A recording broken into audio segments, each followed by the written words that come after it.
Olá, seja bem-vinda, seja bem-vindo a mais um episódio do PDD, o podcast da Damaris. O nosso tema hoje é o curitibanês para iniciantes, aprendendo a ser um curitibano raiz. E a nossa convidada para conversar com a gente sobre isso é a Valéria Sobieck. Seja muito bem-vinda, Valéria. Obrigada por ter aceitado o nosso convite. Imagina, eu que agradeço a oportunidade. Conta um pouco pra gente como é que surgiu essa história do curitibanês para iniciantes. Quem entrar no teu Instagram vai ver que você ensina a ser um curitibano raiz, né? Sim. Na verdade, eu sempre gostei dessa coisa de fazer vídeos, né? Já há muito tempo eu faço videozinhos pequenos, eu vejo alguma trend, alguma coisa que está acontecendo, eu vou lá e primeiro eu reproduzia isso porque eu achava engraçado, aquilo que me chamava a atenção. E comecei a fazer e comecei a puxar o meu filho também para fazer, porque eu achei assim que tipo, eu ter uma outra pessoa fazendo comigo ficaria mais assim interativo. E o Curitibanês para iniciantes, ele veio do nada, porque eu estava sem ideia para fazer e eu vi alguma coisa que eu falei para alguém da minha família e a pessoa falou assim: "Ai, imagine que louco, isso nem existe". Falei: "Como que não existe?". Falei: "Olha, tá aí um gancho". Aí eu fui fazer, mas eu fiz assim uma coisa bem despretensiosa, do nada. E esse vídeo bateu, acho que ele tá com mais de 1.400.000 views. Uau! E foi ali que eu comecei a crescer. Mas antigamente eu postava só no TikTok, porque meu Instagram era fechado. Eu tinha, sei lá, acho que 200 seguidores no Instagram e uns 50 no TikTok. E com esse vídeo, na verdade, eu fiz um outro primeiro. Eu tinha levado minha cachorra para tomar banho. E eu estava dentro do carro, falei pro meu filho, falei, ai, vamos fazer um vídeo. Daí meu filho, ai, aquela coisa, ai, que saco, né? Eles ficam assim, Adolescente, é. Aí eu falei assim, filho, rapidinho, tá? Eu falei, vamos fazer aquela coisa assim de esconder de vizinho, que é o que a gente faz e a gente não percebe. Então, assim, eu moro numa rua sem saída, todo mundo que tá ali se conhece, mas eu tenho um vizinho específico que ele fica esperando a gente sair para ele sair, tipo, para não encontrar com a gente, né? para não ter que encontrar. Para não ter que encontrar e não dar bom dia, exatamente. Então, tipo assim, quando você passa, ele tá sempre assim virado, mexendo em alguma coisa, finge que tá mexendo em alguma coisa. Eu faço questão de falar bom dia, só para dar uma chocada nele, sabe? E daí ele é obrigado a me responder. Daí eu falei, vamos fazer esse. Aí eu fiz esse, tipo assim, saindo do carro, tal, tipo, a vizinha tá vindo, eu corro pro carro e me escondo, né? E esse vídeo bateu 400 e poucos mil visualizações, ele foi parar até num canal do YouTube, de um cara que fala sobre cidades, né? Então, esse que acabou dando, assim, uma maior projeção. Daí ele começou a vir, tipo, seguidores, seguidores, seguidores. Aí meu marido falou, por que você não coloca no Instagram? Mas meu Instagram era fechado, eu tinha 200 seguidores. Eu falei, eu vou abrir o Instagram e tal. Eu falei, acho que vou. Quando eu abri o Instagram, eu percebi que o meu nicho está no Instagram, não está no TikTok. Tanto que no TikTok hoje eu acho que eu devo ter, sei lá, 6.700 seguidores. E no Instagram eu já bati 15.200. 15.200. O que te fez perceber, assim, você consegue identificar o que te fez perceber que o teu público estava num lugar e não especificamente no outro? Foi questão de visualização, interação, comentário, porque tem muito mais interações. Então, eu fiz um vídeo, acho que sexta-feira da semana passada, sobre o tempo, né? Que deu uma esfriada, ameaçou chuva e tal. Eu precisava postar alguma coisa, porque eu não tinha nada. Eu estava dentro do carro, falei, sabe o quê? Eu vou postar do céu, porque deu uma esfriada, não sei o quê. E esse vídeo bateu, acho que 140 mil no Instagram. E o mesmo vídeo no TikTok bateu 74.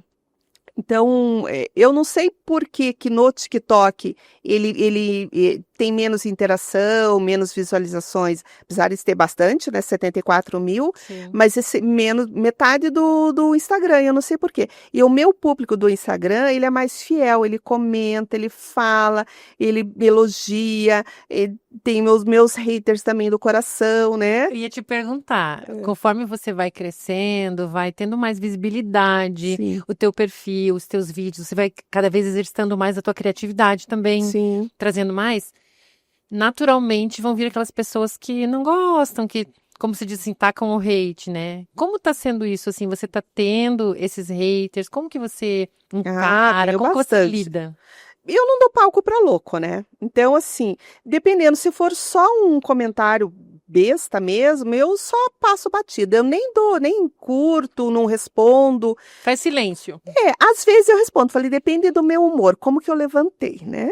Então, assim, se eu dei com o dedo na quina da cama, É agora. é agora. Então, assim, eu quero extravasar, então eu vou pegar esse piado janho, e eu vou, tipo assim, falar umas besteiras pra ele. Mas na maior parte do tempo eu não reajo, eu só deixo quieto.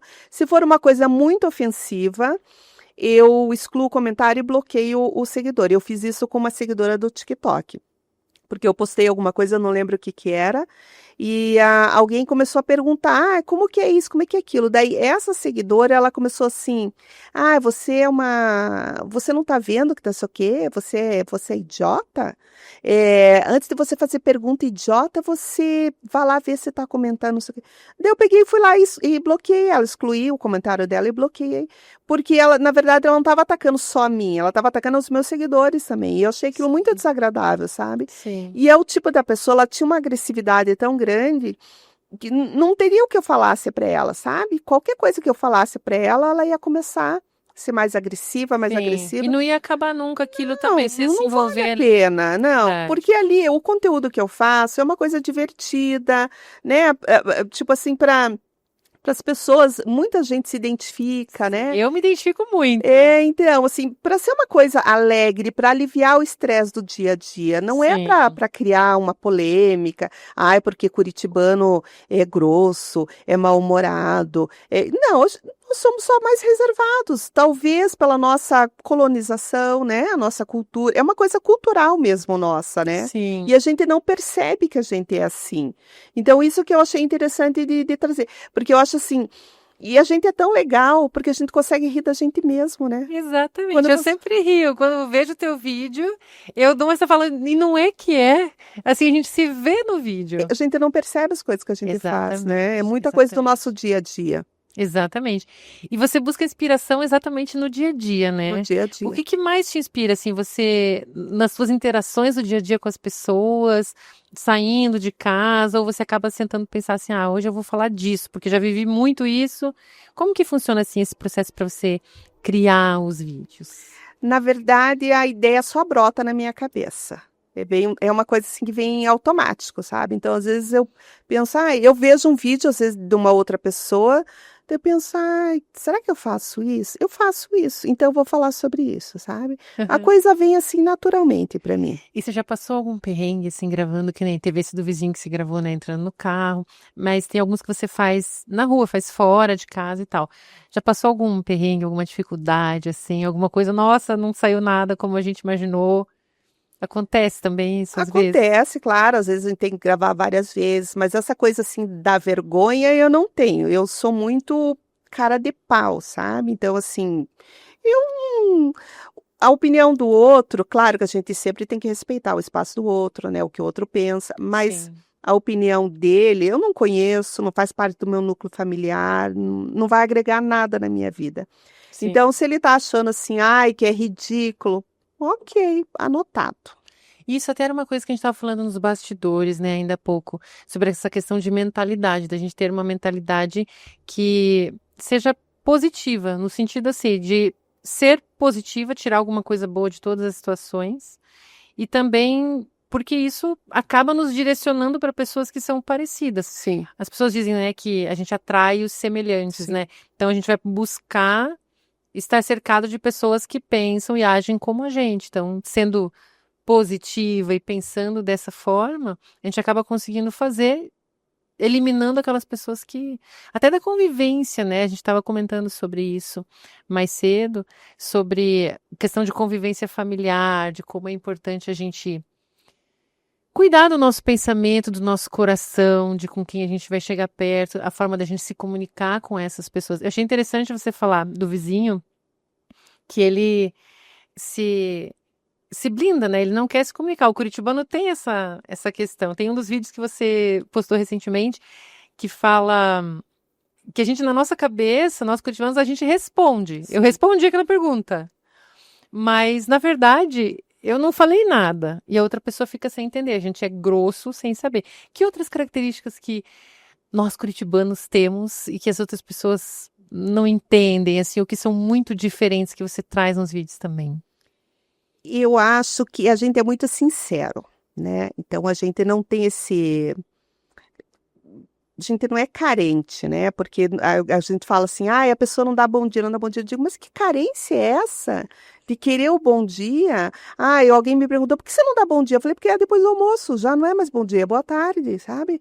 Então, a gente tem essa ironia, essa coisa muito aflorada, talvez realmente, né, pelas nossas raízes, e a gente tem aquela coisa de, de não mostrar as emoções, né? O curitibano, porque normalmente, quando você se expõe demais, você abre a tua casa para alguém, todo mundo já teve um perrengue, né? Alguém que tentou te ludibriar e tentou, né, se aproveitar da tua boa vontade. Sim. Então, eu acho que é muito isso, sabe? A gente é muito desconfiado em relação às outras pessoas. Eu mesma, assim, que eu me acho uma pessoa, nossa, tão espertona, né? Tão fechadona, não deixo nada.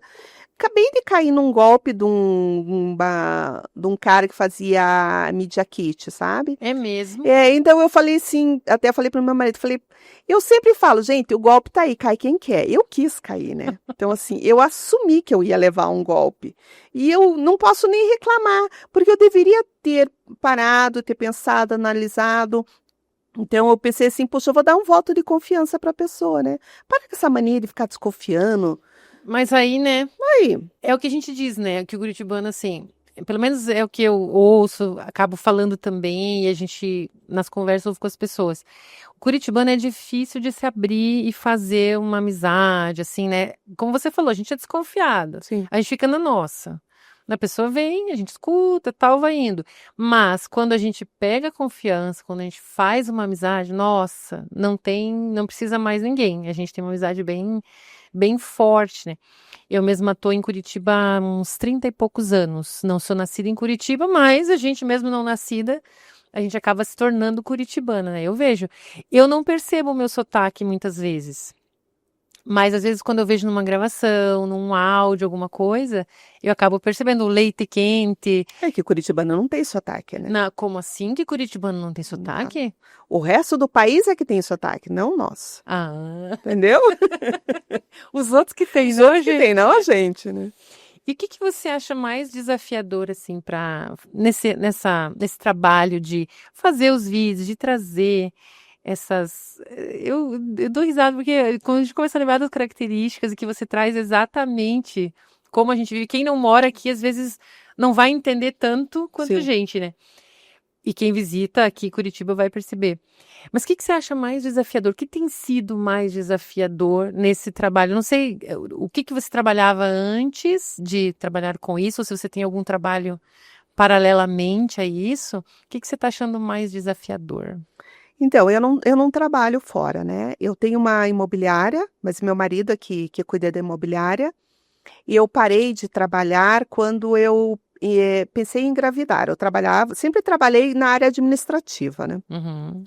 Eh, Daí quando eu pensei em engravidar, eu já engravidei mais tarde, porque eu nunca tive o desejo de ser mãe, né. Então eu fui muito cobrada em relação a isso.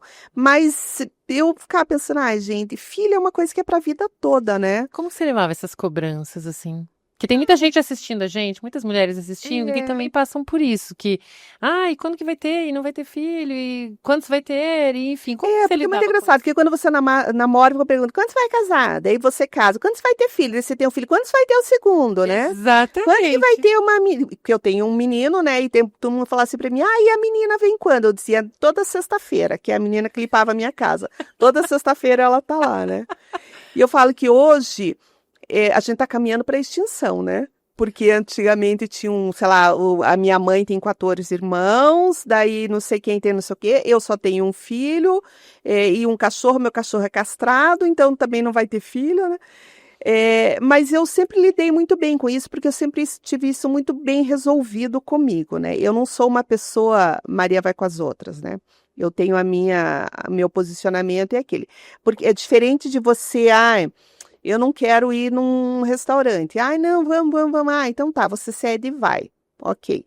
ter um filho é uma coisa que é para a vida toda, né? Sim. Uma coisa que vai mudar a sua vida. E depois você não pode devolver, né? Ai, não quero mais, vou devolver. Cansei de brincar de mulher. Cansei de brincar. E eu sempre fui uma pessoa muito egoísta comigo mesma, sempre, sabe? Sempre era eu em primeiro lugar. Eu tinha muito isso, sabe? Não, é minha opinião, sou eu que não sei o quê, eu não quero fazer, não vou fazer e acabou. Então eu demorei para ter filho. Eu casei, fiquei 13 anos casada antes de ter filho. Meu marido sempre quis ter filhos, né? Mas ele sempre foi muito compreensivo em relação a isso. E chegou uma certa época da minha vida que aflorou esse sentimento em mim naturalmente. Então eu pensei, então tá, então agora eu pude me dar o luxo de poder parar de trabalhar, falei, porque eu quero cuidar do meu filho, né? Não quero ter um filho para botar na mão de uma outra pessoa. Sim. E eu falei, eu quero ter só um também, né? Ah, se eu mudar de ideia depois tudo bem, mas eu acabei que não mudei de ideia. Então eu tive meu filho, eu já tinha 36 anos quando meu filho nasceu.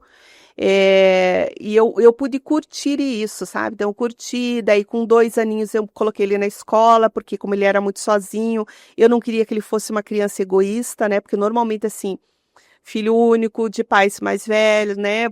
Você tende a tornar a pessoa egoísta. E eu acho, assim, a pessoa egoísta, talvez por eu ser uma pessoa egoísta, eu achava aquilo terrível, eu não queria aquilo para ele.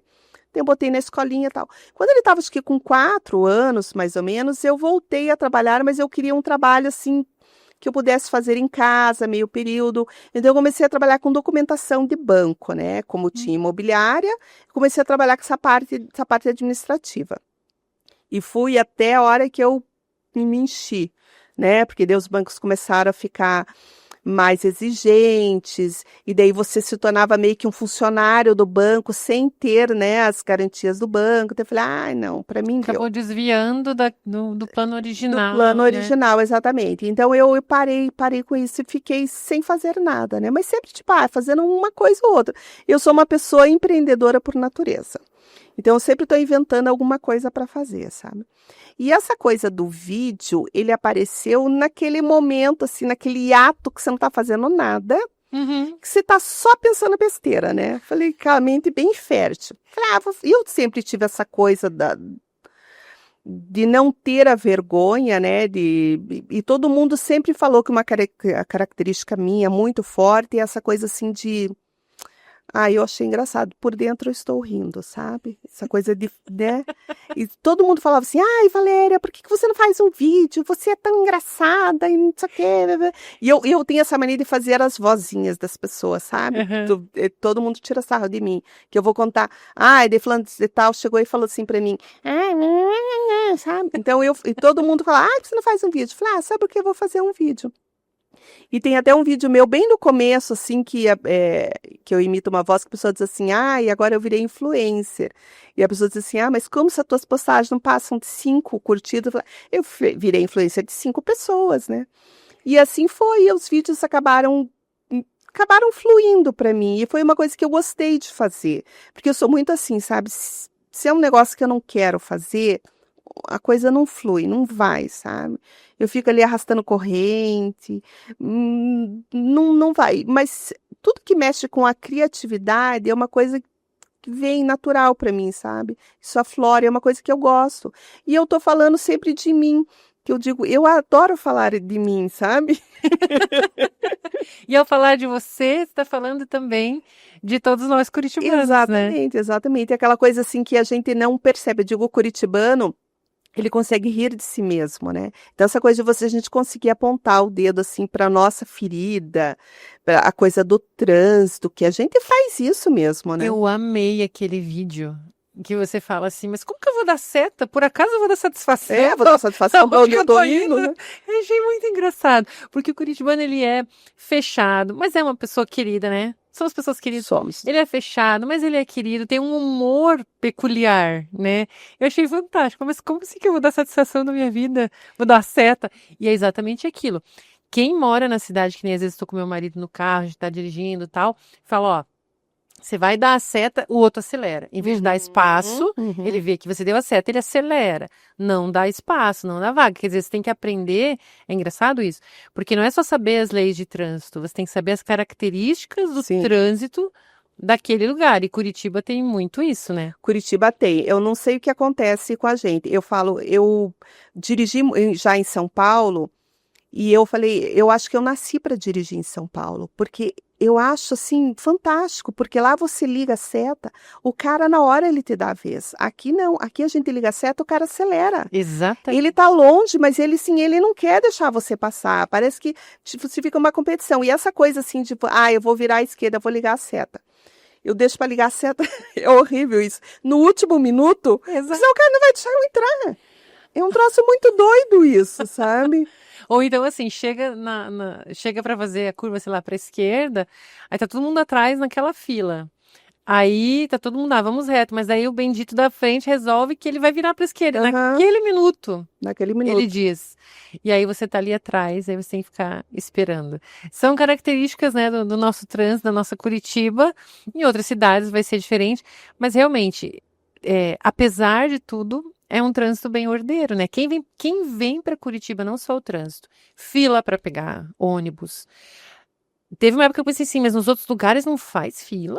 Não é Porque assim. a gente adora uma fila, não?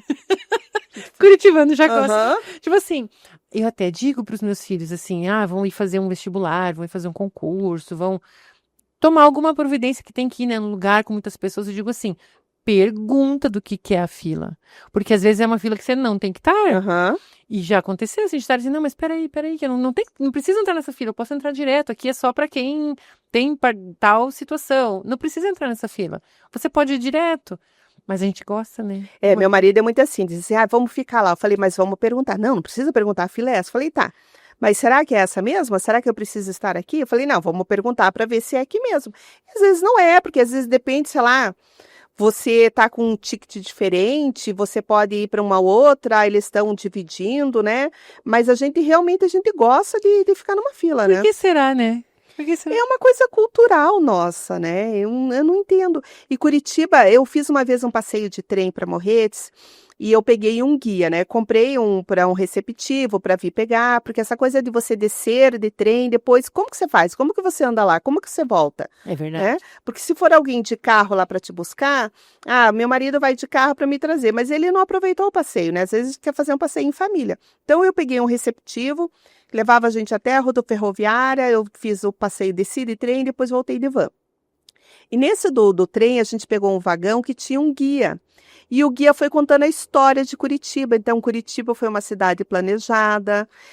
Por isso que a gente não tem, assim, trânsito louco. A gente tem picos de trânsito dependendo do horário, né? Sim. Mas porque houve esse planejamento, né? Então, eu achei muito interessante isso. Essa coisa de você fazer um passeio guiado pela tua própria cidade é maravilhoso, porque quando você viaja para qualquer lugar do mundo, você sempre pega, né, aquele ônibus que vem, tem um guia que está falando, está contando a história. Então, essa coisa de você saber a história da tua cidade é bem interessante mesmo. Sim, porque, como você falou, às vezes a gente vai para um outro lugar e a gente quer saber a história, a gente valoriza que tenha alguém contando aquela história. Sim. E tem tanta coisa que a gente não sabe da nossa própria cidade, né?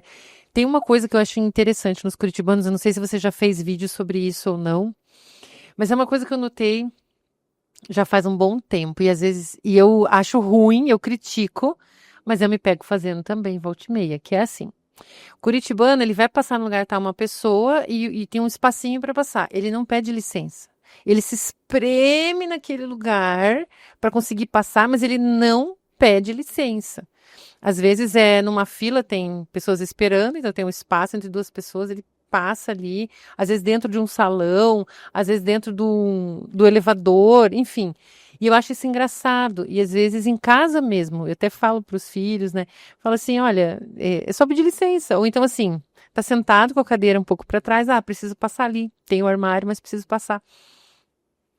E aí a pessoa vem passando assim, daí até meu filho diz, mãe, é só pedir licença que eu te dou. Porque eu digo pra eles, é só pedir licença que eu te dou. Mas a gente acaba caindo nisso também, a gente acaba fazendo. E se você parar pra observar, isso acontece muito. E aí, será que tem a ver com a gente ser fechado, não querer incomodar? Eu vejo um pouco no curitibano também, assim, de não querer incomodar as pessoas, não querer ser incomodado. Tipo assim, deixa eu aqui, não precisa nem me dar oi, que tá tudo bem por mim. mas também às vezes de não querer incomodar as outras pessoas. Será que tem a ver com isso? Será que... Eu acho que não, eu acho que é uma questão de distração mesmo, da maneira como a pessoa foi criada, né? Como que foi? Eu sempre falo assim para o meu filho, eu digo que os nossos filhos são os nossos espelhos. Então, tudo que você faz em casa, você faz na rua. Então, eu sempre eduquei meu filho assim. Tá sentado, sentamos para comer. Todo mundo tem que sentar para comer à mesa para jantar, para almoçar. A gente faz as refeições juntas. Então, assim, desliga a TV. Eu odeio TV ligada e é muito engraçado porque eu chego na casa da minha mãe. O meu pai gosta muito de assistir TV com. Eu fui criada dessa maneira, né, com a TV ligada. Então eu achava horrível, porque às vezes estava jantando, daí estava naquele jornal. Ai, porque foi arrastado 300 metros no asfalto. Eu dizia, gente, quem consegue comer num jeito desse? Então eu sempre pensei, quando eu estiver na minha casa, eu não quero TV ligada na hora das refeições. Então a gente desliga a TV, ninguém pega no celular pra gente conversar. Então, assim, precisa pedir licença para sair da mesa. Precisa dizer muito obrigado, bom dia, com licença, tudo assim, sabe? Porque tudo que você faz em casa, você faz na rua. Então, eu digo, não É adianta verdade. você deixar o teu filho se comportar como um animal dentro de casa e querer que na rua ele seja um príncipe. Perfeito. Porque não vai ser, né? Tudo que acontecer. Então, eu lembro assim que meu filho, ele estudou a vida toda numa escola só. E eu lembro que as mães diziam assim, ai, Valéria, e é muito engraçado porque eu nunca gostei de gente dentro da minha casa. Então, o meu filho teve aquela época que ele queria, tipo, ou ele tá enfiado na casa de alguém, ou as pessoas na nossa casa. E eu dizia assim pra ele, eu não quero você enfiado na casa de ninguém, não quero ninguém enfiado na nossa casa, Pedro Henrique. Daí ele chegava na escola, tipo, com um amiguinho e dizia, ai, posso ir lá? Só que ele dizia assim, não, porque minha mãe disse que não quer ninguém enfiado na nossa casa.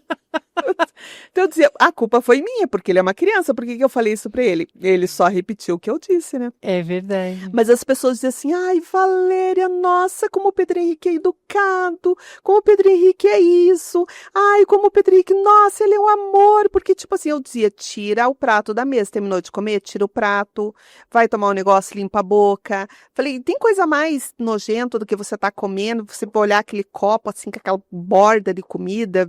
Então, isso muito eu passei pra ele, sabe? Sim. E eu sou muito uma pessoa assim, apesar, né, dos vídeos que eu faço, carrancuda, não sei, eu dou bom dia para as pessoas, eu peço licença, eu jamais assim me meto na frente de uma pessoa. Se eu vou passar, eu peço licença. Eu agradeço, sabe? Eu não tomo a vez de ninguém, mas eu também não deixo ninguém tomar a minha vez. Então, assim, todo mundo já sabe, eu digo, eu fico 10 horas numa fila, não tem problema, mas não vem querer passar na minha frente, porque não vai dar certo, sabe? Sim, cada coisa no seu lugar, cada É. um no seu lugar. O pau vai comer com certeza, porque eu vou falar, eu jamais vou brigar, discutir, levantar a voz, gritar, porque eu não sou esse tipo de pessoa. Mas eu não vou deixar, tipo, invadir o meu espaço, sabe? Sim. Então, é essa coisa, assim, da pessoa passar e não dar licença, eu acho que é uma coisa, assim, da maneira como ela foi criada, né? Porque o curitibano, na verdade, ele é uma pessoa educada, ele é mais verdade. retraído, né? Então, tipo assim, se a pessoa te der bom dia, você vai responder esse bom dia para ela, né? Claro, salvo um ou outro. Mas eles são aquelas pessoas mais antigas. Eu percebo muito isso, sabe? A pessoa mais que foi criado assim, quase que um colono mesmo, sabe? Ele tem uma educação diferente, né? Então ele foi criado porque ele acha assim que só a dor, só o sofrimento, né? Só o trabalho árduo é que compensa. Então, tipo assim, pô, tá calor, por que que eu vou ligar um ar-condicionado? Não, ele vai ficar gelado, eu vou ficar doente, né? A minha mãe fala muito isso assim, sabe? Tipo, ai, tá aquele frio do cão, eu ligo ou o ar, ou o ar-condicionado, ou o aquecedor, e minha mãe diz assim, ai, você fica com esse ar aí, isso vai dar reumatismo. Falei, mãe, primeiro que ar quente não dá reumatismo, para começar, né? Uhum. Eu falei assim, e por que que eu vou ficar passando frio? Sabe que isso é uma coisa muito interessante que você tocou, que é uma questão de mentalidade mesmo, de costume, da gente. Vamos pegar um minutinho para refletir sobre isso, sobre por que que tem que ser sempre árduo, sempre difícil. Só remédio ruim. Por que que não pode ser algo assim, ter esforço envolvido, mas não ter que sempre se matar para fazer as Sim. coisas? Porque dependendo do temperamento que a gente tem, da forma como a gente foi ensinado a olhar para a vida, a olhar o trabalho, entender o trabalho, a gente pode acabar achando que só esse tipo de trabalho é digno, compensa, é recompensador e assim por diante. Só que a gente está numa época em que existem profissões que nem se sonhava que existiriam e, como se diz, ainda vão haver outras no futuro que também hoje a gente nem imagina. Então, hoje existem profissões como, por exemplo, o Instagram, como ou ser influencer, ou produtor de conteúdo, ou, enfim, de alguma maneira levar, né, o nosso trabalho para o Instagram.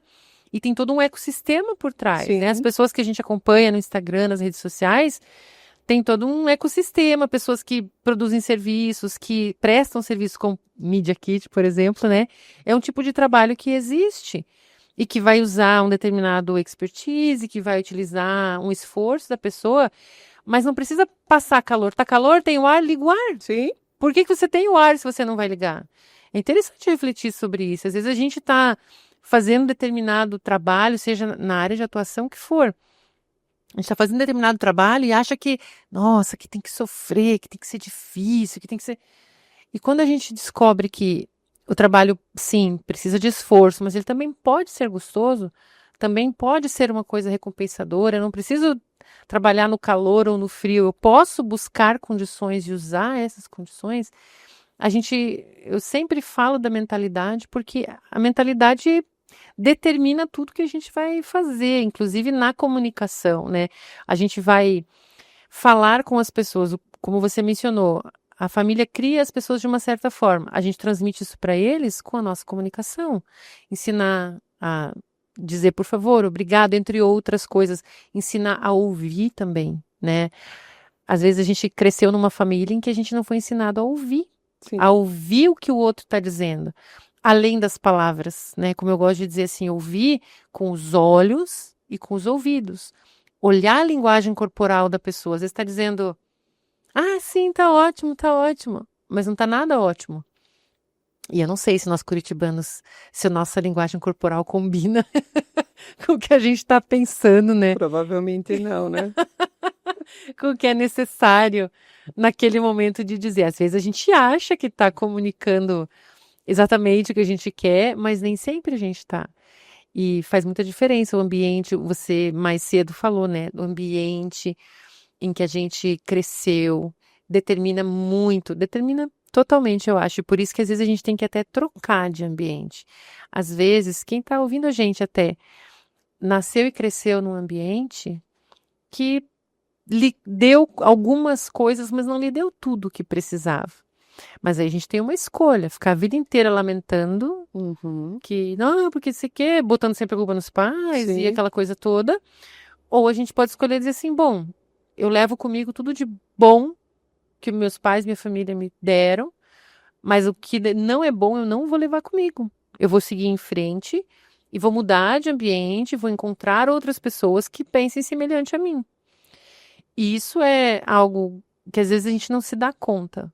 Às vezes a gente não percebe que a gente não vai adiante porque é aquele ambiente.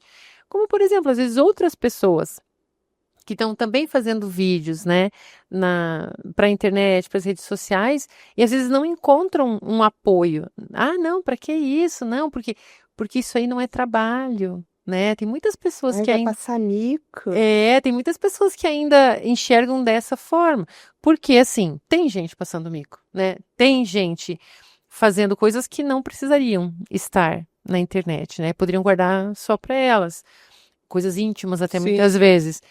Mas tem tanta outra coisa boa. Nossa, o que eu já aprendi, eu particularmente já aprendi por acompanhar pessoas no Instagram, aprendendo com elas, né? Então isso é algo, assim, muito especial.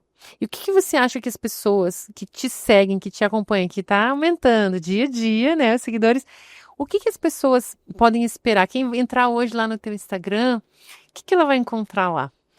Ela vai encontrar um conteúdo leve, divertido, que não ofende, que não tem porque hoje a internet ela é uma terra sem lei, né, as pessoas acham que é uma terra sem lei, mas ela tem lei sim, né. Verdade. Então as pessoas, elas estão atrás de um computador, elas acham, assim, que elas podem falar o que elas quiserem para os outros, né, que não vai ter consequência.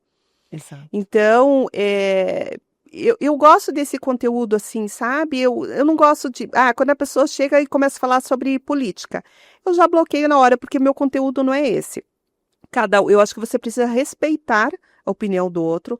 Cada um tem uma crença, uma religião, um time de futebol, um político de estimação, alguma coisa assim. E tá tudo bem. Porque imagina que chato se todo mundo pensasse da mesma maneira. A diversidade é que torna a gente, né, assim, interessante, né? Essa coisa de você argumentar com as outras pessoas. Então, o meu tipo de conteúdo é esse, sabe? Onde, tipo assim, eu falo de mim e dos outros curitibanos de uma forma leve, descontraída, né? Apontando dedos, né? Porque apontando dedos, né? E muita gente se identifica com isso. E eu acho assim, e muita gente fala para mim, ai, Valéria, nossa, você sabe que quando eu vejo teu vídeo, meu dia muda, nossa, eu ri alto, eu tô rindo até 2050. Então, isso eu acho, assim, interessante, sabe? Porque é isso que eu queria passar para as pessoas, sabe? Eu acho que quando você consegue fazer alguma coisa de bem, porque tem tanta gente que faz tanto mal pro outro, né? Quando você consegue pegar, assim, aquele 30 segundinhos que a pessoa ficou ali na frente e ela viu aquele vídeo, ela deu risada, eu acho que é super bacana isso. É uma forma de levar transformação para a vida dessa pessoa, né? Alegrar o dia dela. Exatamente. Você perceber assim que você não precisa ser nem tanto ao céu, nem tanto à terra, né? Que você pode levar a vida de uma maneira assim mais leve. Eu já fui uma pessoa muito fechada, de mente fechada, de opinião forte, de discutir, de dar de dedo na família, assim, sabe? Porque na minha família, assim, nós somos em 3 filhos, né? Meu irmão, que é o mais velho, eu do meio e minha irmã, que é mais nova. Então, eu digo, o filho do meio é sempre o filho rejeitado, né? Porque sempre é tipo assim, é o mais velho que é o mais velho, é o mais novo que é o mais novo, e o do meio é o que sobrou, né? Então, tudo é aquilo. Então, eu tive que aprender a me virar muito cedo, né? A ter a minha própria opinião, porque a minha mãe é uma pessoa maravilhosa, mas a minha mãe, ela tem um temperamento muito forte também. E eu sempre fui uma pessoa questionadora, né? Eu sou leonina, né? Então, sim, eu tenho as minhas próprias opiniões. E quando a pessoa chega e fala alguma coisa para mim, não pode. Mas não pode por quê? Não pode porque não pode. Não pode porque não pode, não existe, né? Tem que ter um motivo para aquilo. Então, eu sempre fui muito questionadora. Muito questionadora e muito assim, é aquilo e acabou. A minha opinião, dos outros não, mas a minha sim, né? A minha era aquilo e acabou, dos outros não era. E eu passei por um problema de saúde na minha vida, assim, né? É isso que eu ia te perguntar. O que que fez você ter essa transformação, você mudar? Teve a ver com essa questão de saúde? Que você me comentou até um pouco mais cedo nos bastidores, tem a ver com isso? Teve. Eu achei que não, mas depois de uns anos eu percebi que sim. Porque eu sou uma pessoa muito abençoada. Eu não sou uma pessoa religiosa, eu tenho a minha fé, né, a minha crença, mas eu percebo assim como eu sou uma pessoa abençoada. Eu, eu tive uma dor, como se fosse uma cólica renal. Eu tive uma pedra no rim há muitos anos atrás, há 20 anos atrás. Fiz uma litotripsia, tirei a pedra, ok, tranquilo. Passou, e daí eu estava trabalhando, assinando um contrato com o cliente, e eu comecei com uma dor, assim, como se fosse uma cólica, sabe? E aquela dor foi crescendo, crescendo, crescendo. Eu sei que eu fui parar no hospital, pedindo, pelo amor de Deus, um remédio na veia, porque eu estava muito mal, muito mal, e daí ninguém sabia o que que era, e a médica falou para mim, vamos fazer uma ecografia para descobrir. Fiz ecografia, apareceu que era uma pedra no rim, né? Eu falei, de novo, uma pedra no rim e tal. Falei com a minha clínica geral, ela falou, vai consultar o médico tal, que ele é urologista, ele vai te ajudar. Fui consultar esse médico, mas falou assim, faz uma tomografia, porque essa ecografia não estava legal. E era bem numa época que a gente estava sem plano de saúde. A gente tinha a Unimed e era a época assim que ninguém queria atender a Unimed. Meu filho era pequeno, ele tinha ficado doente. Meu filho sempre tinha muita virose quando ele era pequeno. E ele ficou muito mal, e eu levei ele ali no Santa Cruz, e eles não estavam atendendo no Unimed, eu tive que pagar tudo particular, eu fiquei doida da vida, falei pro meu marido, vou cancelar esse plano de saúde. Aí o meu marido, cancela, cancela. Eu falei, puxa, mas e se a gente precisar, né, de alguma coisa, uma cirurgia, uma internação? Meu marido, a gente dá um jeito e paga. Eu falei, ok, cancelei. 2 meses depois, 2 meses. 2 meses depois aconteceu isso. Daí fui para a neurologista, ele falou, faz uma tomografia. Quando veio a tomografia, não era uma pedra, era um tumor renal. E o tumor renal, ele é um tumor silencioso. Então, você só tem alguma coisa quando o negócio já não tem mais jeito. Só que no meu caso, a dor que eu tive não tinha nada a ver com o tumor, porque ele estava no estágio médio, então ele não estava dando sinal ainda. E eu não tive uma pedra no rim, até hoje eu não sei o que que era, mas foi essa dor que me levou no médico. Eu peguei e liguei para minha, daí fui lá, consultei, levei o resultado para o médico falou assim, olha, realmente é um tumor renal, você vai ter que tirar o rim fora, é uma cirurgia aberta, são 60 pontos, uma recuperação bem difícil, tal. O cara acabou comigo. Nossa, falou assim, na lata. Aham, super. E eu tinha uma amiga que tinha falecido, fazia acho que 2 anos, ela tinha falecido de câncer, ela começou com um tumor na mama, aí ela operou, tal. No aniversário de 1 ano do meu filho, ela já estava curada, tinha voltado a crescer o cabelo, tal. Meu filho faz aniversário no final de junho. Em setembro, ela descobriu uma metástase no cérebro. Ela faleceu 2 anos depois, surda, cega de um olho e paralítica. E eu acompanhei muito de perto isso, sabe? Então, quando o médico falou para mim que realmente era um tumor, não sei o quê, na hora me veio aquilo, sabe? Eu falei, sim, puxa vida, eu vou morrer também. E quando ela faleceu, o filho dela tinha quase a idade do meu filho na época que eu tive esse câncer, né? Aí eu pensei assim, puxa vida, eu vou morrer também, né? Porque se ela morrer, eu também vou morrer. Daí é a coisa da mente, né? Então, tipo assim, por que que eu sou diferente dela? Por que que eu sou especial? Por que que eu vou viver, né? Por que que não aconteceria o mesmo Por que não comigo? aconteceria o mesmo comigo? Se aconteceu com ela, vai acontecer comigo. Aí ele me encaminhou para um oncologista, só que esse oncologista ele estava num congresso fora. Eu fiquei 1 semana tentando marcar consulta com ele e eu não conseguia. Nessa 1 semana eu emagreci 5 quilos. Então eu ia para a escola buscar meu filho, ele estudava à tarde, eu parava 1 hora antes numa rua lateral, eu ficava 1 hora chorando dentro do carro, sabe? Nossa. Pensando, eu demorei tanto tempo para ter um filho e agora eu vou morrer, meu filho tinha acho que 7 anos na época. Falei, eu vou deixar ele nisso, aquilo outro, porque eu não queria ter filho, mas quando eu tive filho eu me tornei uma mãezona, né? Daí eu não consegui falar, daí eu peguei e liguei. No dia que o meu sobrinho vai fazer 14 anos, eles fazem 14 anos. Né?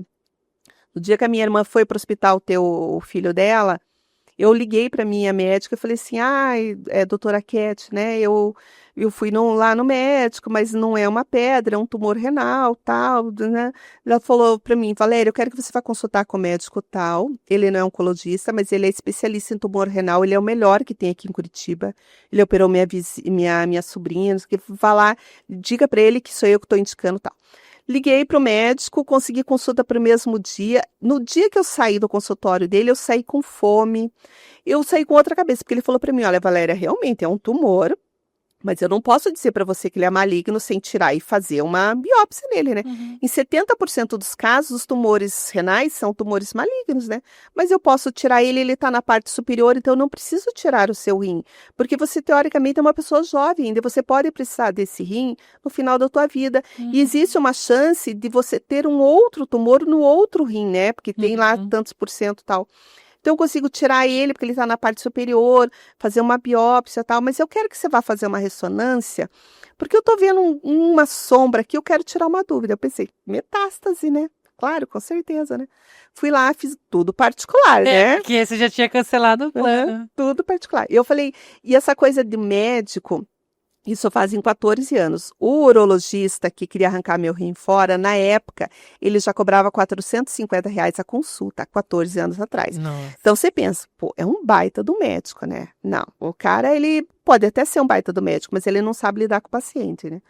Aí eu fiz a ressonância e apareceu um outro tumor. Então, o meu tumor era no rim esquerdo e apareceu um tumor na suprarrenal direita, lá do oposto do corpo. Daí eu pensei, metástase, né? O meu médico falou assim, eu acho que não, eu acho que são coisas diferentes, foram só uma coincidência.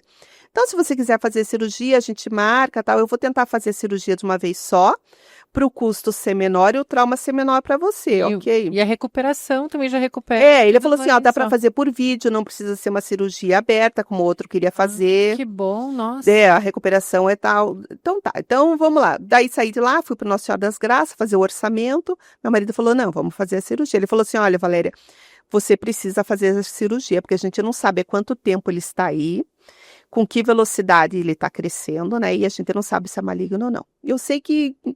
E eu lembro que isso era tipo, sei lá, começo de junho. O aniversário do meu filho era dia 22. Eu já tinha festa marcada, porque eu sempre sim gostei de fazer festa de aniversário, convite personalizado, lembrancinha. Eu sou dessas doida. Você fazia tudo assim na festa? Não, eu não fazia, né? Eu encomendava, né? Mas tinha que ter todos os... Tudo personalizado, lembrancinha, convite, assim. Eu sou desse tipo de piração, né? E a festa dele já estava marcada para dia 22. Tudo encaminhado já. E eu lembro que eu falei assim, olha, eu só te peço uma coisa, eu quero estar viva no aniversário do meu filho, né? Ele falou, não, então tá. Uma semana depois eu fiz a cirurgia, minha cirurgia durou 8 horas. 8 horas. Eu fiquei mais 12 horas na UTI, porque o rim, ele sangra muito e não tem como dar ponto, você precisa grampear, né? Uhum. Fiquei 12 horas na UTI, mas 3 dias depois eu já estava em casa, né? Eu poderia ter saído no dia seguinte, mas eu não tinha confiança para sair do hospital, eu queria ficar no hospital, então 3 dias depois eu saí, fui para casa. Foi uma recuperação difícil, porque como eu tive que tirar a suprarrenal, ele passa muito perto da costela, raspa, daí eu fiquei com aquela dor, eu fui entubada, então eu fiquei com aquela tossezinha, sabe? Então toda vez que eu tossia, raspava a costela, né? Isso durou 40 dias, foi tipo uma recuperação de cesárea, né? Uhum. E o tumor do rim, ele era realmente maligno, e o tumor que eu tive na suprarrenal é um tumor chamado feocromocitoma, que é um tumor familiar, e normalmente ele dá escondido atrás de um órgão. Então, como ele estava na minha suprarrenal, eu tinha muita assim, descarga de adrenalina. Então, eu estava aqui conversando com você, de repente minha pressão subia para 20, do jeito que ela subia, ela caía. Então, eu tinha assim, taquicardia, palidez, suor excessivo. E você nunca imaginou que viesse de uma coisa como essa? Porque eu já tinha ido no cardiologista e eu não tinha nada, assim, ninguém descobriu o que era, Não sabe? tinha dor também, né? Nada. Até aquele ponto não tinha dor em lugar nenhum. Eu não tive um AVC por um milagre mesmo, né? Porque nessa da pressão subir e cair, você pode ter, né, alguma coisa, mas eu não tive nada. E daí depois toda a minha família teve que fazer exame para ver se alguém tinha. Ninguém tinha, assim, eu fui a premiada, né? Teve a sorte. Tive a sorte. 2 anos depois, eu tive um adenoma no fígado. Só que daí, como eu peguei muito, daí do feocromocitoma, eu tive que fazer um acompanhamento com um especialista nisso, tal, mas não, porque ele pode vir dar de novo, traz um outro órgão, né? Mas eu não tive nada. 2 anos depois eu tive um adenoma no fígado. Como eu peguei no começo, eu consegui reverter, não precisei fazer a cirurgia, fiz um tratamento, ele desapareceu. 2 anos depois... Menina. Então, foi muito doido. Porque, tipo, foi daí 2 anos, daí depois disso eu fiz o plano de saúde, voltei, né? Aí, daí, nesse meio tempo, você acabou fazendo fiz o plano, daí a Unimed me aceitou de novo, a gente explicou como foi a cirurgia, eu entrei com carência, mas ok.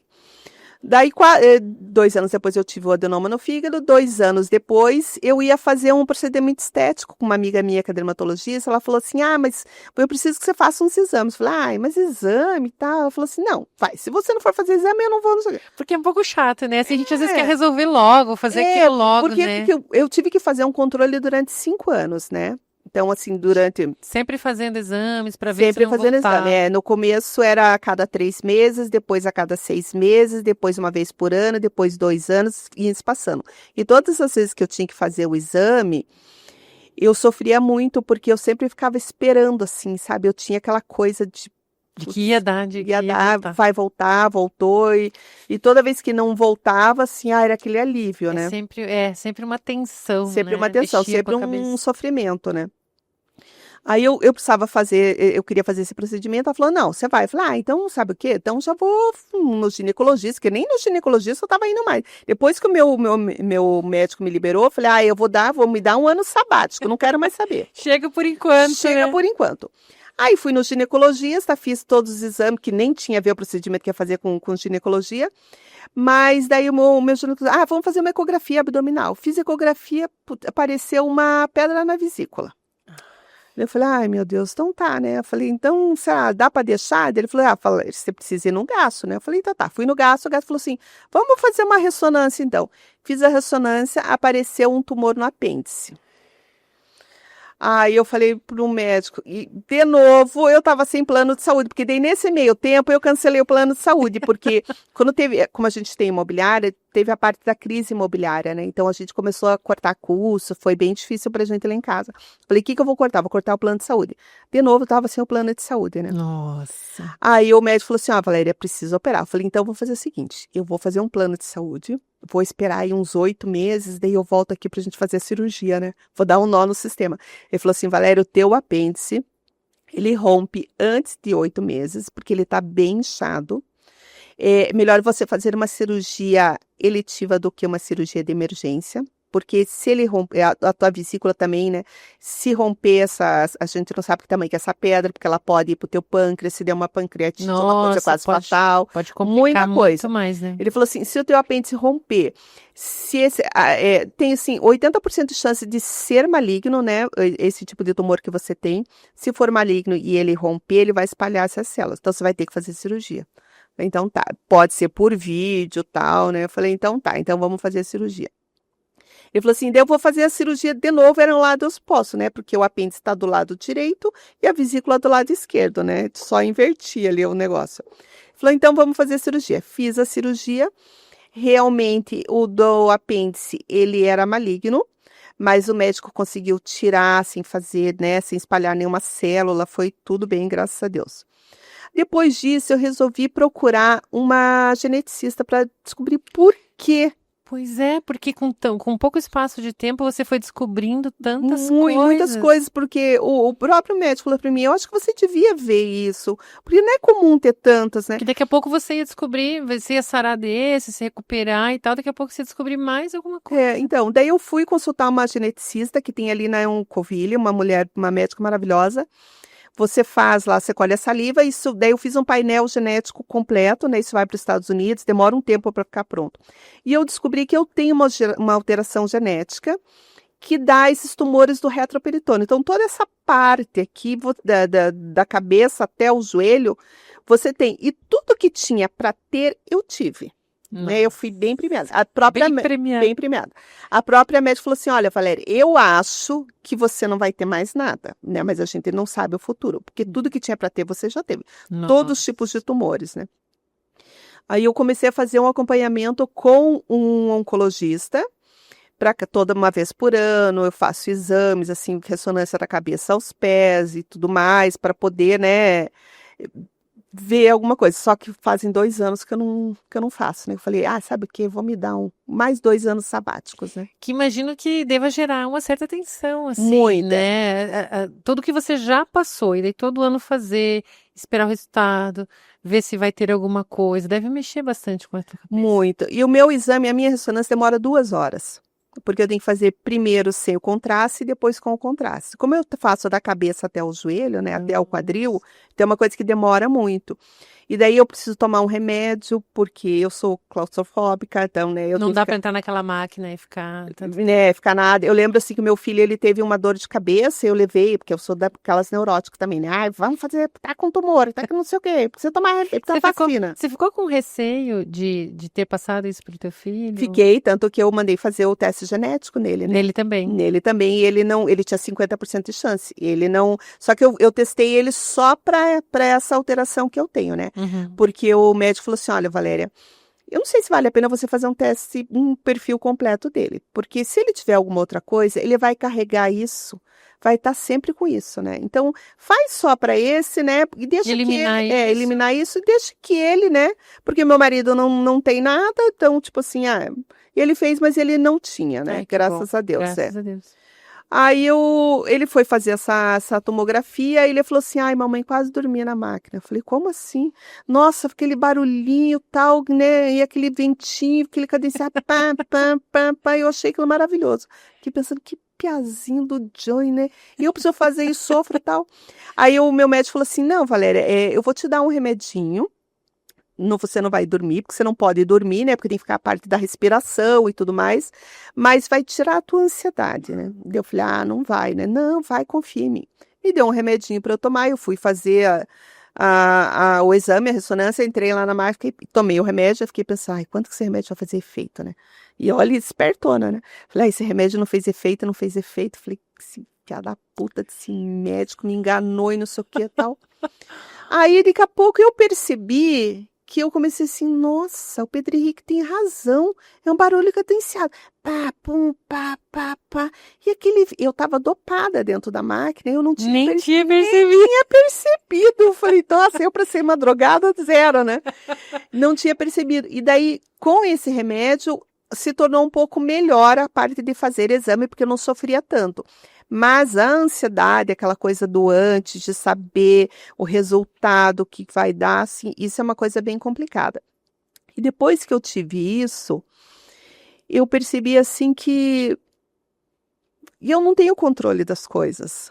Então, assim, não adianta eu sofrer por antecedência. Claro que tem muita coisa que a gente sofre, porque a gente é ser humano, normal, né? Uhum. Mas essa coisa de ficar antevendo, ai meu Deus, será que isso, será que aquilo, que isso aqui.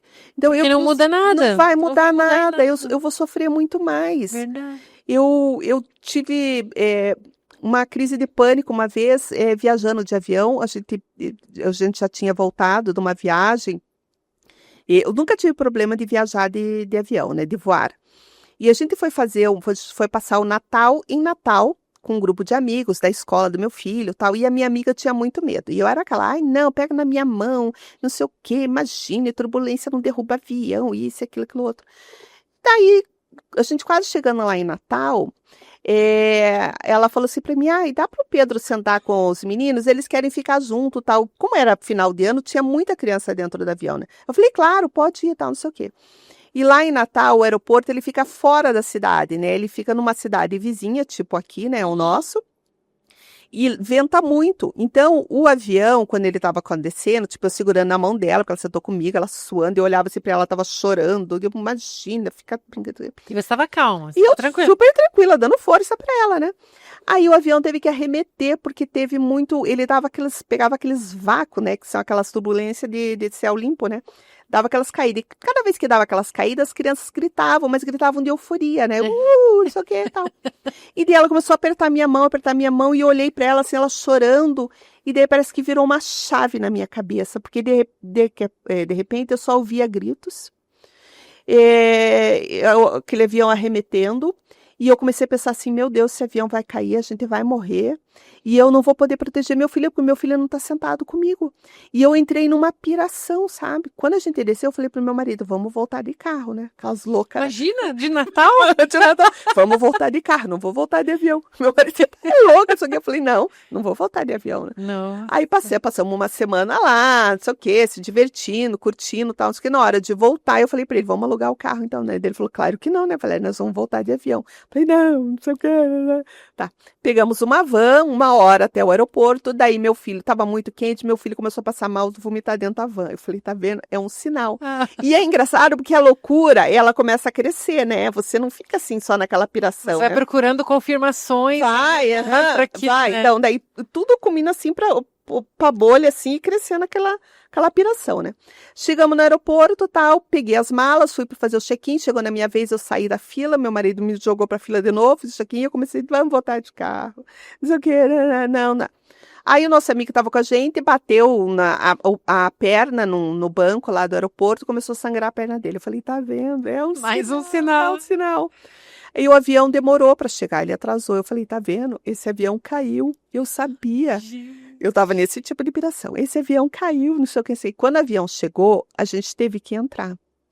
Aí, só que eu não sabia que eu estava tendo uma crise de pânico, porque eu nunca tive crise de pânico, né? Eu não sabia o que era. Eu falei para ele, eu não consigo respirar. Eu tive que ir para uma saída de ar, assim, do teto, porque eu comecei a suar. Dentro do avião? Não tinha nem entrado na parte lá do túnelzinho do terror, sabe? Antes de entregar minha passagem. Eu dizia pra ele, eu não consigo respirar, porque parecia que tinha uma coisa assim que me sufocava. Eu dizia, eu tô passando mal, tô passando mal. E daí eu comecei a chorar. E todo mundo entrando no avião e eu ali, né? Daí meu marido, não, nós temos que ir. Tá, entramos. Daí quando eu entrei naquele corredorzinho, que eu vi a porta do avião, a hora que eu vi a porta do avião, eu travei. Daí eu comecei a chorar. E eu dizia, esse avião vai cair.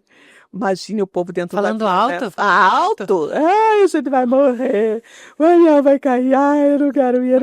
Ai. Aí veio a aeromoça, veio o piloto, veio todo mundo conversar. E eu dizia, não. Aí o meu filho começou a chorar.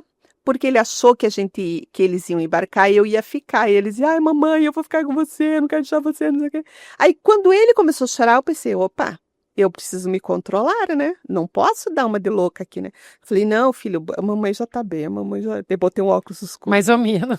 As lágrimas correram, mamãe tá bem, filho. Não, a mamãe vai embarcar, a mamãe vai embarcar. A gente precisa encontrar força, porque a De gente é a algum força lugar, deles, né? Aí entrei, aí o comissário me puxou pra frente, me deu gelo, café, todas aquelas coisas assim, Eles né? devem ter uma Eles têm experiência com treinamento, isso. né? Já conversou com o piloto, ó, tá doida aí, né?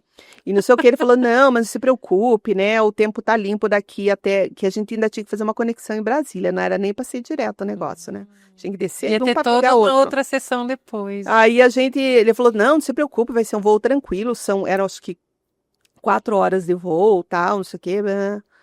Aí esse avião, ele foi chacoalhando de Natal até Brasília. Não teve um momento que a gente pôde tirar o cinto. E foi turbulência do começo ao fim. O que você pensava nessa hora? Vamos morrer, né? Só que o meu marido, digo assim, meu marido acho que foi psicólogo numa outra vida, sabe? Porque ele falou assim pra mim, Valéria, não se preocupe que se o avião cair, a gente vai morrer todo mundo junto. Ele falava assim, Tá todo mundo junto. Eu dizia, cala essa boca. ainda para ajudar ele. Eu sempre falo pra ele, você foi psicólogo numa outra vida, de terapia de choque, né? Aí nós descemos em Brasília, eu falei pra ele, vamos voltar de carro agora, a gente tá no meio do caminho. Não, Já Valéria. tava um pouquinho mais perto. Já tá um pouquinho. Daí ele falou, não, o que é isso, tal? Aí o avião demorou de novo pra chegar, atrasou. E como que foi o embarque ali? Você sentiu mais ou menos a mesma Não, coisa? eu Já foi mais ou menos? esperei todo mundo entrar, daí chamei a aeromoça, eu falei, escuta, eu gostaria de saber como que tá o tempo daqui até Curitiba. E ela já tem o para-raio de louco, né? Acho que a pessoa doida, né? Só um minutinho, eu vou conversar com o comandante. Daí foi lá, acho que deve ter dito, ó, tem uma doida lá, querendo saber como é que tá o tempo. Ele falou, olha, Valéria, o tempo tá bom daqui até lá, talvez a gente tenha uma coisa que a gente chama de turbulência de céu limpo, que eu não sabia que é o pior tipo de turbulência que tem. A gente fica com medo quando tem muita nuvem, chuva e Porque tal. quando tem isso, o próprio sistema do avião, ele identifica, né? Ele sabe onde vai ter. E a turbulência de céu limpo, não. Os radares do avião, ele não consegue pegar isso, os equipamentos, né? Então, é aquela caída que dá, assim, sabe? Aí ela falou assim, vai ter uma turbulência de céu limpo, talvez não tenha turbulência de céu limpo, mas pode ficar tranquila, tal. Por quê? Eu falei, não, é porque no outro voo pra cá, eu tive isso, aquilo, ela falou, não se preocupe. Daí entramos dentro do avião, ela me puxou lá pro primeiro banco, para perto dela, né? Me deu gelo, café, tudo de novo, tal. Ela falou assim, olha, meu nome é Débora, você fica tranquila, eu tô aqui com você, pegou na minha mão, ai, isso aqui, qualquer coisa. Ela fez aquilo que você estava fazendo para tua amiga na Ita. Exatamente, né? Ela falou assim, você pode me chamar, isso aqui. E o tempo todo assim, né? Daí eu de olho fechado assim, o tempo todo ela falou, Valéria, você tá bem? Você quer alguma coisa? Foram acho que 2 horas de Brasília até aqui, acho que 2 ou 3 horas. Parecia assim, aquele tapetinho. Foi um voo maravilhoso, assim. Falei, nossa, voo espetacular, não sei o quê. A gente desceu, eu falei pro meu marido, não viajo mais de avião. Daí ele falou assim, eu falei, não viajo mais de avião. Daí pula 10 anos. Eu fiquei 10 anos sem entrar dentro do avião. Eu inventava desculpa, vamos não sei pra onde, vamos de carro, viagem muito mais gostosa, Mas isso. vocês acabavam indo de carro ou não viajavam porque não era de avião? A gente ia de carro, mas assim, vou para São Paulo, vou de carro. É 40 minutos de voo, né? Ia ser 4 horas, 5 horas de carro, super perigoso. Então, muita coisa a gente fez, eu vou para Gramado, vou de carro. Que nem você falou, vai inventando desculpa, não, porque de carro aproveita mais, deixa olha a paisagem, daí isso. Vou para Foz do Iguaçu, vou de carro, né? Então, Você sabia que era esse medo? Você percebia? Sabia. Não, só que eu não dizia para as pessoas, né? Mas eu sabia que era por causa disso mesmo, né? Aí pulou 10 anos, eu fiquei pensando, gente, eu preciso viajar, porque meu filho daqui a pouco, ele tá adulto, ele vai ter a vida dele, e eu tô deixando de fazer as coisas com ele, né? De criar memórias. Eu gosto muito de viajar, né?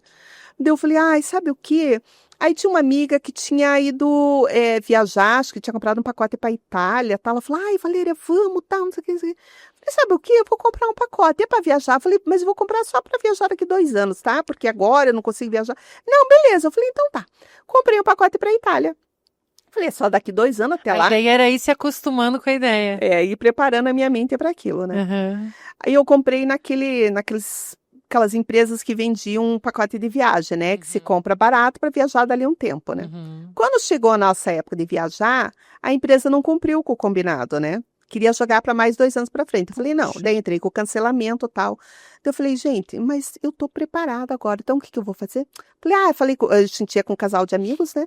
Falei, vamos pra... Porque era pra Itália. Falei, vamos pros Estados Unidos? Vamos pra Los Angeles? Sempre que conhecer Los Angeles. Vamos entrar naquela loqueira. Quando vai, pá, comprei a viagem, né? E eu gosto muito de organizar a viagem, fazer. Então eu comprei tudo particular. Comprei a passagem aérea, daí fui ver o hotel, o que a gente ia fazer. Ai, gente, vamos fazer Las Vegas, Los Angeles, Grand Canyon, não sei o que. Vamos ficar 15 dias viajando, né? Vamos enfiar o pé na jaca de uma vez, né? Tá, então vamos. Beleza. Era para dali 4 meses. Foi chegando. Falei, agora. Aí toda vez que eu passava na viagem, me vinha aquela ansiedade, né? Mas falei, vou levar meu remédio, né?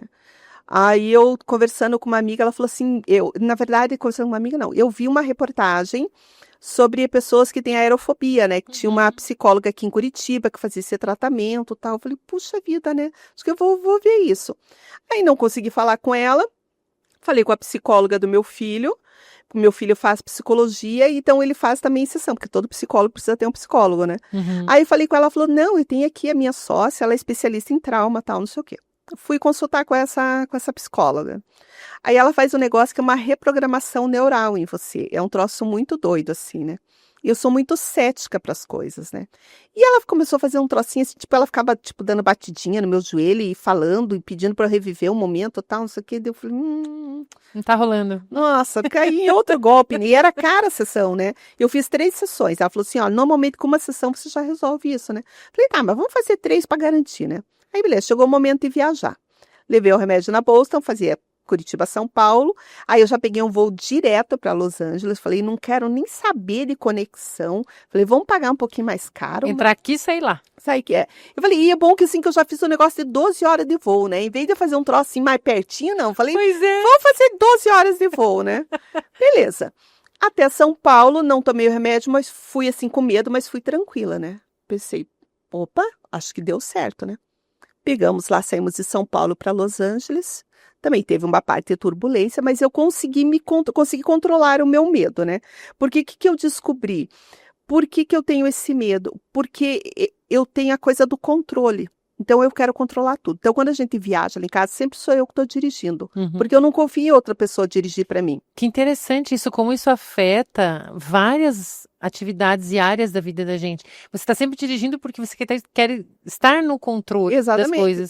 Porque eu sei, porque eu estou prestando atenção, eu sei que onde o carro está indo, né? Isso que eu tenho uma direção bem agressiva, né? Mas, assim, eu tenho uma direção agressiva, mas eu tô no controle de tudo que tá acontecendo. Eu tô vendo lá na frente.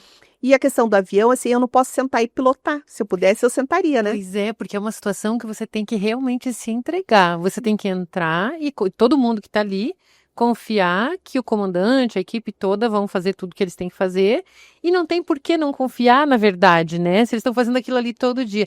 Aquela velha história, né? Quando começa a dar uma turbulência, eu olho pra aeromoça. Assim, se ela tá tranquila, a comissária, né? Se ela tá tranquila, eu já fico mais tranquila, porque ela tá ali todo dia, né? Voando pra cima e pra baixo. E quem conhece melhor os céus e as turbulências são eles, né? E turbulência não derruba avião, né? Na verdade, já me falaram isso. Não, o avião... Nunca houve um acidente aéreo tipo de turbulência, né? Caiu porque aconteceu algum problema com o avião, não com a turbulência, né? O avião, ele é preparado para isso, né? Então, a turbulência realmente não derruba avião. Então, teve lá um momento de turbulência, mas eu fui tranquila, não precisei tomar remédio, pensei, tô curada. Mas você se deu conta ali no avião que era essa questão do controle ou mais tarde só você percebeu? Não, ela falou para mim, a psicóloga. Que te tratou antes. Que me tratou antes. E eu falei, ela falou assim, Valéria, isso é uma questão de controle. Porque ela fez toda uma anamnese primeiro tal, e ela identificou isso, né? Que era coisa do controle, né? A coisa do meu filho lá no Natal só virou essa chave na minha cabeça, né? Então, eu precisava desvirar essa chave. Então, fui, ficamos, uma viagem maravilhosa, tal, voltei, né? Falei, tô curada, né? Tô top. Saímos de Los Angeles. Na ida, tem uma parte ali que você passa perto do México, tem muita pressão atmosférica, sabe? Tem muita temporal, não sei o quê. Então, na ida, o piloto, ele desviou dessa chuva, essa coisa, que dá para ver claramente no mapinha lá do avião que ele desviou. Na volta, o cara passou direto. Então, assim, depois umas 4 horas de viagem. A gente saiu de lá, acho que, sei lá, meio-dia e pouquinho. Uma diferença de, acho que 4 horas, né, lá de Los Angeles para cá. Então, a aeromoça falou assim, ó, baixem as janelas, porque vai chegar uma hora que, tipo, tava claro, mas vai virar noite, né, porque dá para ver direitinho no mapa, assim, né, que divide, né, o hemisfério, tipo, cidade lá nos Estados Unidos tá dias, entrando no México, aqui já fica noite, né. Então, vocês baixem já para ir ficar aquela coisa, né, para ir já adormecendo e tal. Umas 4 horas de viagem, começou a chacoalhar esse avião. E chacoalhar, e chacoalhar, e chacoalhar. Eu peguei, levantei ali a cortininha, né? Olhei, não dava para ver nada. E só via aquela, a gente tava bem em cima da asa, porque diz assim, fica em cima da asa que tem menos turbulência, né? E eu já comecei, né? Aquela piração. Falei, ai, ai, ai, ai, ai. E daí o cara que tava sentado na minha frente, assim, o cara me olhava assim, com uma cara que ele queria me matar, porque ele queria dormir, e eu com aquela janela aberta, aquela claridade dentro do avião, só eu, né? E daí eu já comecei, e daí meu filho já identificou, pegou na minha mão, ele estava sentado no meio, né? E começou, não, mamãe, tá tudo bem, tá tudo bem. Ele te consolando. Ele me consolando, né? Mas a piração não tem consolo, né? Mas e aí? Daí eu comecei a pirar dentro do avião, né? Daí eu comecei a ficar muito mal e eu, sabe, aquela coisa, eu comecei as lágrimas a correr e aquele avião vai chacoalhar, vai chacoalhar, vai chacoalhar. E eu fiz passei por um estresse tão grande que eu passei esse estresse para ele, que ele não tem medo de nada. E ele começou a ficar apreensivo, sabe? Daí quando ele começou a ficar apreensivo, eu falei, opa, eu pensei, vou tomar meu remédio, tô com o remédio dentro da bolsa, né? Uhum. E eu já tinha conversado com o meu médico, eu falei assim, ai, doutora, né? Falou, Valéria, toma um remedinho, né? Falei, pois é, mas o problema é que na ida eu tenho que descer em São Paulo. E eu vou descer em São Paulo, sei lá, 8 horas da noite, e o voo só vai sair meia-noite. Ele falou, toma outro remédio, não tem problema, pode tomar 2. Falei, então tá. Aí tomei o remédio, né? Passou 10 minutos, nada, nada. Peguei e meti outro comprimido, assim, 10 minutos depois, né? Pô, daí foi, meu, na chupeta. Nossa, foi uma viagem maravilhosa. Foi tranquilizou total. Descemos em São Paulo, pegamos outro voo, descemos aqui. Quando a gente desceu aqui em Curitiba, na hora que ele aterrissou, ele deu um soco na pista, assim, sabe? Não sei o que aconteceu, assim, fez um pá! Deu um barulho enorme, meu filho tá meio dormindo, meu filho começou... Eu falei, não, filho, tranquilo, tranquilo. Tranquilo, eu falei, não, já aterrissamos, não foi nada demais, só que sabe? Falei, de tão tranquilo. Eu falei, nunca mais eu vou entrar dentro do avião sem tomar o remédio, porque eu sei das minhas limitações. E também para não passar por tudo isso de novo, né? Às vezes a gente não quer tomar remédio e tal, mas se a gente sabe que aquele é um recurso que vai nos ajudar a ter uma qualidade melhor, a aproveitar melhor também a viagem. Porque o medo, ele é uma coisa incontrolável, ele te paralisa, ele domina a tua vida. Então, assim, depois que eu tive essa coisa do câncer, que eu resolvi mudar a minha forma, a minha forma de viver e também de me representar para os outros, porque eu tinha muito essa coisa assim, não vou fazer tal coisa, o que a pessoa vai pensar de mim, né? Eu não posso fazer isso, eu não posso. Então, eu era uma pessoa, assim, muito frustrada comigo mesma, porque eu já tinha essa coisa da criatividade, de gostar de fazer isso, só meu núcleo familiar, assim, muito próximo, amigos muito próximos, é que me conheciam mesmo. Para as outras pessoas, eu era aquela pessoa fechada, carrancuda, mal-humorada, assim, sabe? Porque eu não mostrava, assim, eu achava, assim, que não era legal, porque minha mãe sempre foi aquela pessoa que diz assim, a mulher, o homem, quando cai na lama, ele se levanta, chacoalha e tá limpo. A mulher caiu na lama, ela não levanta mais. Então, eu cresci com essa mentalidade. Ou seja, você não dava abertura para nada, Não, para nada. Que fosse qualquer coisa que não devia ser e tal. Quando eu tive noção da minha mortalidade, porque a gente sempre fala assim, a única coisa certa na vida da gente é que a gente vai morrer. Mas ninguém acha que vai morrer. Todo mundo acha que vai viver para sempre, né? Quando eu tive noção da minha mortalidade, que realmente eu posso morrer, eu mudei a minha forma de pensar. Então, eu me tornei uma pessoa... Claro, eu ainda sou carrancuda, tenho lá meus estresses. Eu sou leonina, né? Então... Tem o teu temperamento. Tem o meu temperamento, exatamente. Né? Mas eu me tornei uma pessoa, assim, que não leva tudo tão a ferro e fogo, sabe? O que as outras pessoas pensam de mim, eu não posso controlar o que elas pensam. Exatamente. Então, assim, por mais que eu seja... Eu posso fazer tudo. Vou ser sempre aquela pessoa legal. A partir do momento que eu falar não, eu não sou mais legal. Então, eu aprendi a dizer não. Não quero, não estou afim. Por quê? Porque eu não estou afim. Eu aprendi a parar e deixar as pessoas fazerem coisas comigo que eu não gosto. Então, agora eu tenho uma técnica assim. Quando uma pessoa vem com uma brincadeira bem idiota, ai, mas você não sei o quê. Eu falo, eu não entendi, você pode repetir? Aí a pessoa não repete. Que ela Tem fala assim, coragem, né? porque essa pessoa falar um negócio e diz assim, isso aqui, eu tô brincando, sua boba. É Eu uma falo, excelente técnica de eu não comunicação. entendi, você pode repetir? Daí a pessoa não repete. Daí a pessoa fica constrangida. Isso. Porque existe aquela coisa da brincadeira que, assim, eu tô brincando, tô achando engraçado, mas sabe que você tá achando engraçado? É isso que eu sempre digo. Ensino isso para os meus filhos também. Se é uma brincadeira que um tá rindo e o outro tá chorando, Não é brincadeira. não é uma brincadeira legal. Não. Não é uma brincadeira. Quer dizer, se você tem que rir às custas de tratar alguém mal, de alguém sofrer, então essa brincadeira não tá legal. É. Então alguma coisa tem que ser revista aí. E aí você passou então a ter mais um meio termo para algumas coisas, não levar tão a ferro e fogo. Mas também a se conhecer e fazer aquilo que você tá no mundo para fazer. Imagino que aí então chegou esse momento e falou, vou fazer mesmo. E, né, aliás, você traz um talento. Eu até estava brincando mais cedo com você no bastidor, né? Que eu pensei, será que a Valéria é braba? Porque nos vídeos, você faz um vídeo muito sério e fala com o Pedro, né? O Pedro Henrique. E fala, ô Pedro, não sei o quê, não, vem aqui, vou te ensinar, não sei. E bem séria. Tipo assim, mas a gente. Como é que eu posso explicar? É uma seriedade que dá vontade de dar risada. Aham. É muito divertido. Eu tenho muito seguidor que fala assim, Valéria, o melhor é a tua cara. Exatamente. É a tua cara, tipo, bem séria. Não, espera aí. E a gente sabe o que você está falando. Olha só que engraçado. A gente sabe que você está falando uma coisa que é a mais pura verdade. Você faz a gente rir da gente mesmo, ao falar, né, o que o curitibano faz. E você permite a gente rir da tua cara, no sentido assim, a cara séria que você faz. A gente fica assim, mas, sabe, parece que a qualquer momento você vai dizer assim, não, tô brincando, mas não, é sério, só que é uma brincadeira séria. Eu tenho muito disso da ironia. Então, eu sempre tive isso e agora eu deixei aflorar em mim, exatamente, para deixei de me importar com o que as outras pessoas falam. Como é interessante isso, tem algo que você falou que eu quero ressaltar, que é a gente parar de tentar ter o controle de tudo, né? Uma coisa que eu tenho aprendido também, a gente não tentar controlar o incontrolável, isso só faz a gente sofrer, mas aquilo que a gente pode controlar, que é a gente mesmo, no sentido assim, não, meus pensamentos, eu não vou ficar pensando isso, eu vou trocar meu pensamento, Sim. vou pensar outra coisa, porque o nosso pensamento gera emoções na gente, Sim. que vão com a gente para as nossas ações, e aí vai gerar aquele resultado que a gente tem. Então, se eu quero mudar o meu resultado, a primeira coisa que eu tenho que mudar é o meu pensamento.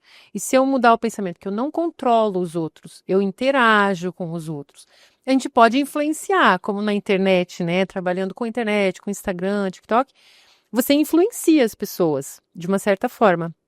Mas você vai estar interagindo com elas, não controlando, não manipulando. E na vida pessoal também. Eu vejo dessa forma, assim, a gente interage com as pessoas, mas a gente não vai controlar.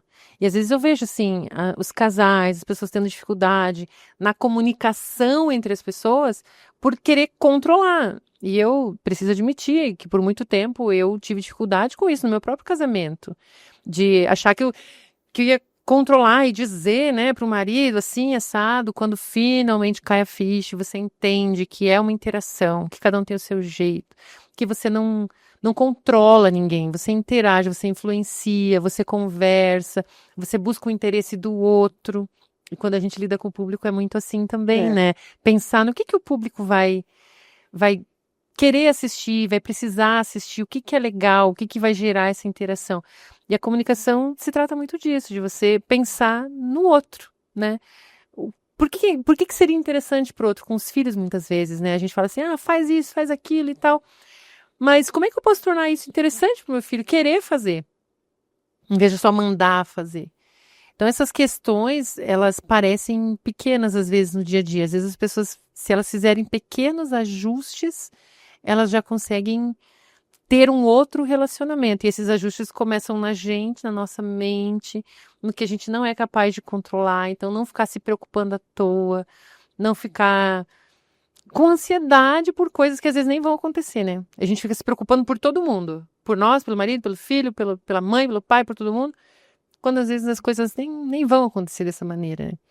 É um exercício constante, porque eu sempre digo que a tua mente, ela te mata ou ela te cura, né? Então, é muito do que você pensa. E é difícil você mudar o seu pensamento, porque a gente já está, assim, programado para aquilo, programado para eu acho que, sei lá, começa com a coisa da religião.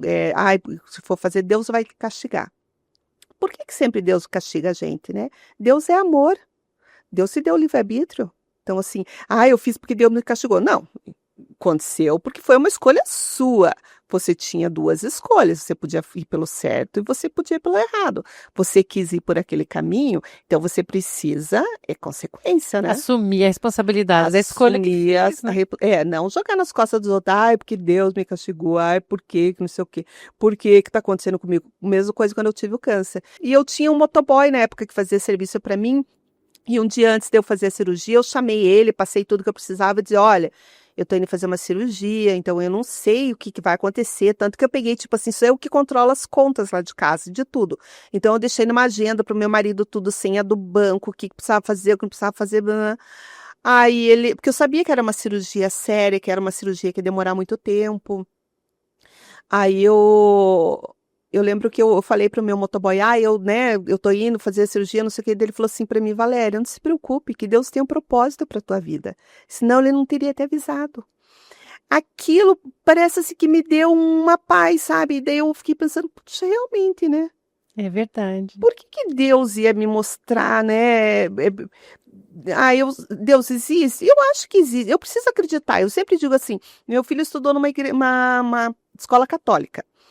Porque a gente é católica, a gente é fervoroso. Não, porque eu acho que precisa ter uma religião. Não importa ela qual seja. Você precisa acreditar em alguma coisa, que existe um poder maior, né? E que existe o certo e o errado. Porque senão fica a terra sem lei, né? Então, e saber que se você, dependendo do que você vai escolher, você vai ter que arcar com aquela consequência. Então, eu percebi assim que, puxa vida, o que o outro pensa de mim, eu não controlo. Então, se ele quer me criticar, ele vai sempre me criticar, não importa o que eu faça. É verdade. E aquilo é um problema dele, não é um problema meu. Eu não posso pegar para mim um problema que não é meu, né? Então, eu tenho que deixar ele com o problema dele, né? E aquilo que ele tá, os meus haters, né? A pessoa fala assim, porque ela nem é curitibana, porque ela fala topete. Falei, gente, não existe mais aquela forma de falar, que claro que a gente tem o sotaque, a gente não percebe, mas a gente mudou muito porque Curitiba se tornou uma cidade com muita gente de fora. Sim. Então você convive com muita gente que não é curitibano. A gente viaja muito, né? Hoje o mundo se abriu, expandiu. Então você acaba pegando mania, trejeito dos outros, né? A própria internet tá aí para isso, né? Que você assiste muito vídeo, muito conteúdo, você consome muita coisa diferente. Então a pessoa fica, porque não sei o quê, falo, gente, dá vontade de passar no moedor de carne uma pessoa dessa. Mas deixa ela. Mas a gente vai continuando e vai fazendo aquilo que a gente tem que fazer. Eu acho muito interessante isso. Que parece que chega uma certa idade da vida da gente, talvez aqui pelos 40, né? Que a gente entende finalmente, assim, o que eu vim fazer nesse mundo? É a maturidade, né? Qual o propósito de Deus? Qual a missão que Deus tem aqui pra gente? Até por isso também estou trazendo um podcast mesmo, que é algo que está no meu coração há muito tempo. E entendi que Deus estava sinalizando, agora é o momento. Vamos fazer, vamos adiante, o que mais Ele desejar que a gente faça, colocar o dom para fora. Colocar para fora essa capacidade que a gente tem de criar, né? Os vídeos que você cria, aproveitando as nossas situações do dia a dia, leva transformação, leva alegria para as outras pessoas. Assim como cada pessoa vai descobrindo o propósito que ela tem, os dons que ela tem. Muito gostoso falar sobre isso, né? E a gente precisa confiar no nosso potencial, porque assim, você nunca vai achar uma pessoa que vai chegar para você e dizer, não, vai, puxa, você isso aqui. Principalmente a pessoa que não cria nada. Ela não quer, ela não faz, ela não quer que você faça também. Exato. Né? Porque ela quer te puxar ali para o limbo dela. Exato. Então, a gente precisa aprender a confiar em nós mesmos, né? Recomeçar, né? O tempo todo a gente está recomeçando. Como eu falei, assim, eu sou muito empreendedora. Então, toda hora, assim, e todo mundo fala assim, mas já fiz tanta coisa e não deu certo e tal. Mas uma hora vai dar certo. Sim. Né? tô sempre me movimentando. A vida da gente tá sempre girando. Você falou a palavra-chave, movimento. Eu gosto de dizer que as coisas acontecem quando a gente está em movimento. Sim, sim. Quando você dá um passo, depois dá outro, e você encontra pessoas pelo caminho que de outra forma, se você ficasse parado, você não encontraria. Tudo Então, começa com o primeiro passo, né? exatamente. Valéria Sobieski, muito obrigada pela tua presença aqui com a gente. Eu quero que você deixe os seus contatos. Quem quiser te seguir na internet, onde é que as pessoas te encontram? Então, eu estou no Instagram, o meu Instagram é Valéria Sobieski, e o TikTok também, Valéria Sobieski. Então, se você quiser lá me seguir, curtir, compartilhar o meu conteúdo, vai ser bem bacana. Isso aí, sigam a Valéria, acompanhem o trabalho dela e aprendam a ser um curitibano raiz. Exatamente. Muito obrigada a você que ficou com a gente até agora. Lembra de se inscrever no canal, de curtir, de comentar e de compartilhar o nosso podcast. Até o nosso próximo episódio.